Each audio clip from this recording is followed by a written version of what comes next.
So I want to give you 10 steps to help you start a business. And I want to start with the statistics that there are over 28 million small businesses in the United States alone.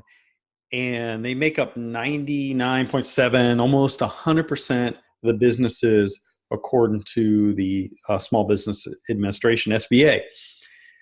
But here's the thing, not every business is positioned to succeed. That's a stark reality. In fact, only about 2/3 of those businesses with employees are even going to survive in at least 2 years. And about half of them survive 5 years out. So you may be in for a real challenge as you start your business. Now, again, I don't tell you these things to scare you, but I want you to know the cold hard facts to set you up for a better opportunity to succeed. You see, many people go into business and they have no idea what they're doing. They go into business and they don't even know that half of them won't even be around in 5 years. Listen, I've been in business for 14 years. And I'm going to tell you the hardest years of my business were the first 5. Now, the first year was pretty good because I was clicking along, and then I hit I don't know what it was like a wall or something. But once I got over the wall, things were good, but I still wasn't doing things properly. I needed to, first of all, get my head right and, on straight, and to think clearly and to think in a more focused, practical way. So all these things that I'm telling you, I want to make sure that I'm setting you up for as much success as possible, because there was no one there to say to me, hey, do this, do that, don't do that. Whatever you do, don't go over there. Whatever you do, don't think this way. And so I'm hoping that when I'm speaking to you in hard facts, that you will catch the idea that I'm not doing this to dissuade you or to hurt you. See, many businesses that start, they're going to be in for real challenges. Especially for those people who are going to ditch their day job, they're going to quit and they're going to go in full on, full bore, 100% to become business owners. What I want to do is I want to give you 10 steps to help you build a foundation on which you can build a stable business idea that will last far beyond the 5 years and hopefully create a legacy for you. So here are the 10 steps that I think are required for you to successfully start and build and enjoy the thrill of owning a business. I want you to take your time. I want you to go one step at a time. I want you to take time to think through each one of these items, because each one of these elements together creates the track for success that you need to be on. So here's the very first thing. You have to do your research. Now, what I mean by that is you don't need to go to school. I mean, this is school enough, right? But most likely you've identified a business idea that you want to step into, and you need to take some time to balance that idea with reality. A lot of that's what I'm doing here. I'm speaking out reality. Does your idea have the potential for success? You're going to need to run your business idea through a validation process before you go any further. Now, if you're using a coach or a mentor, that's a good validation process. Talking to friends and colleagues and other business owners and people that you value their opinion, those are good validation processes. But in order for a small business to be successful, it must solve a problem, fulfill a need, or offer something to the market that they want. It's a want or need that's in the marketplace. So there are a number of ways that you can identify what the need is, including research, focus groups, trial and error, which I'm really good at that. As you explore the market, some of the questions you should start to answer should include things like, is there a need for the product or service that you're going to provide? Is there a need, or is there a perceived need for it? And then who needs it? Is it a consumer product? Is it a B2B, business to business product or service? Are there other companies offering similar products or services now. See, I spoke to someone not too long ago, and they said, hey, I have this great idea. And they shared with me the idea. And I said, first thing I said was, you need to do your research, because I think there's businesses out there that are already doing this. Now, that doesn't mean you have to stop and say, okay, I'm not going to do it because someone else is doing it. Because there is a chance that if you see what's out there already and how they're doing it, you might be able to meet the market demand in a unique way that that the competition isn't already doing. In fact, you could be the disruptor in that marketplace. And you could ask questions like, what is the competition like? Again, this is the research to how you're going to take them on. How will your business fit into the market? Again, that meets not just the side of who you're competing with, but is this something that even resonates with the market? Does it make sense? For example, you're not going to sell snowmobiles in South Florida, right? Doesn't make any sense. However, you might sell jet skis, right? Okay, so you get the idea. Now, the next thing is make a plan. Now, listen, I talk to a lot of business owners and entrepreneurs out there, and the first thing they say is, can you help me write a business plan? I'm going to be honest with you. I don't like the idea of writing a business plan just because it's what you're told to do. Here's what I want you to hear very carefully. I'm not saying don't write a business plan, but I'm saying understand why you're writing that business plan. So if you're going to start a business, you need a plan in order to make the business idea a reality. So a business plan is in actuality a blueprint that will guide your business from the startup phase through the establishment phase, even into the growth and maturity phase, okay? And it's a must-have for all new businesses in the context that it helps guide you along the way. Now, there's many different types of business plans out there, so you're going to need to make sure that you do some homework, do your research to make sure you're getting the right business plan. Now, if you're going out to seek financial support or investors or financial backing or going to a bank or whatever, a traditional business plan is a must. So again, you have to know why you're creating the business plan. You might say, well, I need a business plan just because SBA told me I needed one. Yeah, but why? Why do you need the business plan? Make sure you know that it's because you're building a blueprint of what your business needs to look like, how it's going to operate, who's in charge, and those type of things. So if you don't anticipate seeking financial support, a simple one-page business plan can give you clarity and get you on the road to starting that business. Remember that a business plan is a work in progress, and it can be something that you even start on the back of a napkin or a scrap piece of paper. You grab out of the trash can and you just start scribbling on it. Some kind of plan in writing is always better than nothing. I love the idea of writing things down because I believe writing them down and then speaking them out launch them into reality. Okay. The other thing you need to do, step 3, is you need to plan out your finances. Starting a small business doesn't have to require a lot of money. I say this over and over and over again. Stop asking people for money. You can bootstrap your business. Go look at all my videos that I do out there. I've got them on YouTube and in Facebook, in my Facebook group. But starting a business will involve some sort of investment, okay? And you're going to need to be able to cover your ongoing expenses before you even turn a profit. Put together a spreadsheet maybe that estimates the one-time startup costs for your business, like licenses, permits, equipment, legal fees, startup costs for your business, like branding, marketing, inventory, trademarking, grand opening events if you're going to have a physical brick and mortar location, property leases, and so on. All right. You're going to also need to anticipate what you'll need to keep your business running for at least 12 months, like rent, utilities, marketing, advertising, production, supplies, travel expenses, employee salaries, your own salary. You got to pay yourself. Those numbers combined is the initial investment that you're going to need to start your business. So you're going to have these rough numbers in mind, and these numbers are always going to be there as a way that you can fund your small business.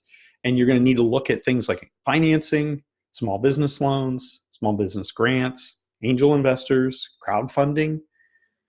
You can also attempt to get your business off the ground by bootstrapping, which I mentioned over and over again, using as little capital as possible to start your business. You may find a combination of the paths that I've already mentioned will work, best. Like you're going to crowdfund and bootstrap, or maybe you've got an angel investor and you're finding other ways to bootstrap, whatever. The goal here, though, is to work through the options and create a financial plan for setting up the capital you need to get your business off the ground and at least running for 12 months until you can hit your stride and start making a profit. Now, step 4 is make sure you choose a business structure. Now, we talk about this in the actual curriculum for Module 1 and in the different business structures. So I'm just going to give you the 100,000-foot overview of this. So your small business can be a sole proprietor, a partnership, limited liability corp, LLC. It can be an S corp, C corp, nonprofit. You get the gist, right? The business entity you choose will impact many factors from your business, like your name, to the liability, to how you file your taxes. All those things are important. I would encourage you to get the advice of a CPA and or an attorney when doing these things. You may choose an initial business structure and then reevaluate and change it later on. So you could start as a sole proprietor and move into an S corp. Depending on the complexity of your business, it may be worth investing in the consultation of an attorney or CPA, as I've already mentioned, and make sure that the structure is right for you, your business, and your tax situation, okay? Now, step 5, pick and register your business name. Now, you might say, well, I've already got the business name. I had that a long time ago. That's fine. But now is where you engage the business name. Okay, your business name plays a role in almost every aspect of your business. In fact, the 2 businesses that I have specifically started myself, the very first one I started in 2000, it was called Nature's Soap Dish. And we were a bath and personal care product company. And our products were natural, all natural and near natural in the makeup. So we wanted to try to make them as natural as possible. And we earned all these awards like Leaping Bunny and all these other things for not testing on animals. And we were in Vegan Times and Red Book magazine and on and on and on. So that name told a story, Nature's Soap Dish. Now, in 2005, when I started my business, Maximum Change, what I wanted to do, I had this concept in my mind that we all need to change and grow, and I wanted to maximize that opportunity to change. And ever since starting it, and believe me, there have been times I've questioned, did I pick the right name? Now, I go by the Success Coach because that's who I am. That's what I do. That's my personal branding. But my company name is Maximum Change, okay? Because I want to create maximum change in my clients' lives and in their businesses. So your business name is going to play a huge role in your business. So you're going to want to pick a good one. Make sure that you think through all the potential implications as you explore your options and choose your business name. That may mean that you even have to get on Google and Google the name, to see if someone else is using it and is it trademarked and so forth. Once you've chosen that name, again, check to make sure it's not trademarked or currently in use. Then you're going to need to register it. A sole proprietor must register their business name with either the state or their county clerk, sometimes even their city clerk. Corporations, LLCs, limited partnerships, and those things typically need to be registered with formation paperwork, and that's usually done at the state level. Don't forget to register your domain name if you've selected that. Try the options that are ideal. Like most people want a .com. It's hard to come by. Make sure that your ideal name is not taken, okay? You're going to have to really do some research there. And there's several different websites you can go to. I'm just going to name 2, GoDaddy and Network Solutions. Network Solutions is one of the original ICANN companies. And so you'll want to look into that. Step 6, get licenses and permits. And I kind of alluded to those in step 5, but the paperwork part of this process is very important starting your business. This is what creates the legal mechanism to start your business. There are a variety of small business licenses and permits that you have to apply for your specific situation. And it's dependent on the type of business you're starting and where you're located. Again, you need to check with your city, your county, and your state and federal guidelines for that. You're going to need to research what licenses and permits apply to your business during the startup phase. And keep in mind that a lot of these licenses you have to renew. So just because you have a state license doesn't mean it's in perpetuity. You have to, in other words, it goes on forever and ever, amen. You have to make sure that you know what your registration fees are and your renewal fees are. Okay, and there are fees involved with these licenses. Step number 7. Oh, and by the way, you need this paperwork to go start up a bank account, which we're going to talk about right now in step 7, choosing your accounting system. Now, small businesses run most effectively when there's a system in place. One of the most important systems that you can have is an accounting system. Your accounting system is going to be necessary in order to create, manage your budget, to set rates and prices, conduct business with others, file your taxes, and you're going to need to set this accounting system or hire an accountant to help you. If you decide to start your own, make sure you consider things like what's important for you when choosing a software. I use QuickBooks, but there's other online software as well. Step number 8, set up your business location. Now, if you're going to have a physical brick and mortar location, a traditional location, this is really important. Setting up the place of business that you're going to operate your business, whether it's your home office, it's a shared office, a retail location, or even virtual space, okay? You need to think about your location. What equipment are you going to need? Overall setup. Make sure your business location works for the type of business you'll be doing. By the way, if you're going to work from home, make sure that your homeowners association allows you to work from home. A lot of times municipalities will have rules and restrictions on whether or not you can have a business in your home. And specifically, those are related to whether or not you have foot traffic coming and going from your house. You're going to need to consider if this makes sense for you to buy or lease commercial space, and so on. Remember, each of these decisions has a financial impact on you, so keep that in mind. And step number 9, get your team ready. Now, you might say, well, I don't need employees right now. You may be right. But if you're going to hire employees, now is the time to start thinking through this process. Make sure you take the time to outline the positions you're going to need and the job responsibilities that are part of each position. That means a job description. If you don't know how to do that, you can talk to me. I've written literally thousands of job descriptions in my lifetime. The Small Business Administration has excellent guide to hiring first-time employees, and that is useful for all new small business owners and really any business owner at all. If you're not hiring employees, but instead you're going to outsource the work to independent contractors, now's the time to work with an attorney to get independent contractor agreements in place. I would also look into, do you need non-disclosure forms, non-disclosure paperwork that you want these contractors to sign. And finally, if you're a true solopreneur, meaning you're the only person in the business, hitting the small business road alone, you may not need employees or contractors, but you're going to still need a support team.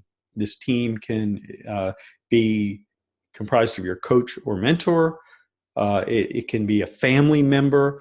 You can look at the SBA. There's SCORE out there, which is a great program. Motivation and reassurance is really helpful when you hit those bumpy roads. And finally, step number 10, you have to promote your business. Once your business is up and running, you need to start attracting clients. Sometimes you need to start attracting those clients even before you open your business, like you put up a sign, coming soon, XYZ company.